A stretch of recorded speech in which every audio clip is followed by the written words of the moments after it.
2 విడతల ఎన్నికల్లో నేను ప్రత్యక్షంగా చూసిందది ఇవాళ ఈ సోమర్పేట గ్రామం, ఎల్లారెడ్డి మండలం సోమర్పేట గ్రామంలో కూడా అదే జరిగింది. పాపయ్య గెలిచాడు, పర్లేదు. గెలిచిన వాడు సంబరాలు చేసుకోవాలి, ఊళ్ళో జనంతో కలిసిమెలిసి ఉండాలి. ఓడిపోయిన అభ్యర్థిని కూడా కౌగిలించుకొని ఆయన్ని ఓదార్చగలిగే సామర్థ్యం ఉండాలి, ఓదార్చగలిగే గుణం ఉండాలి. కానీ పాపయ్య అది చేయలే. తన తమ్ముడు చిరంజీవిని రెచ్చగొట్టాడు. పాపయ్యకు ఒక తమ్ముడున్నాడు, అతని పేరు చిరంజీవి. ఆ చిరంజీవి ఏం చేస్తాడో తెలుసా?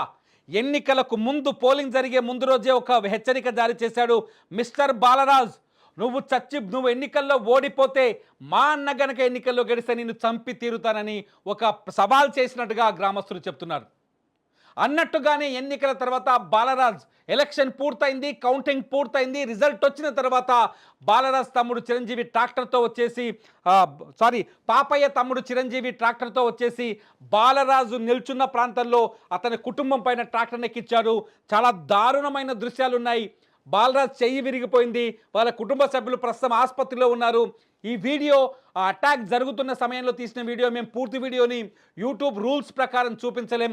ఆ వీడియో చూస్తే మాకు కూడా బాధ కలుగుతోంది. అరే ఎందుకింత పగ? సర్పంచ్ పదవి ఏమైనా ఎమ్మెల్యే పదవియా, ఎంపీ పదవియా, ముఖ్యమంత్రి పదవియా, ప్రధానమంత్రి పదవియా? గ్రామంలో నీకు అభిమానం ఉంటే ఓట్లు పడతాయి, అభిమానం లేకపోతే ఓట్లు పడవు. నిన్ను సమర్థిస్తే ఓట్లేస్తారు, సమర్థించకపోతే ఓట్లేయరు.